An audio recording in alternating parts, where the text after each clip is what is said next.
the high-tech industry moves at a very rapid pace. And either you're going to be moving along at that pace or you're going to be left behind.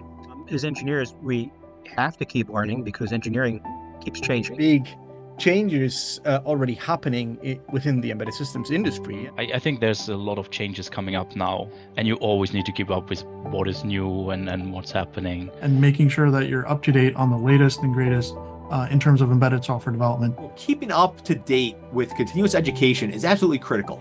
And in my experience, the people who attend these conferences are exactly the people that I'm most interested in studying. The high performers, the people who really engage with software design and creativity throughout the software design lifecycle. Probably the best I've been to in terms of having talks at all levels of development that are immediately applicable.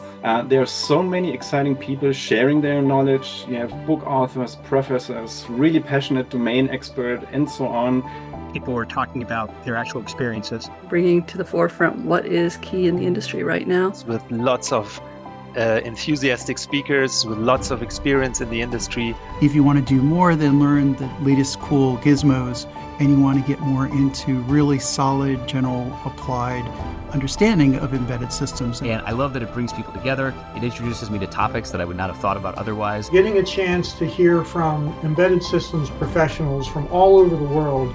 You could be learning and watching videos at your own pace. And you can go back and watch them as many times as you want. At your own pace, at your own time.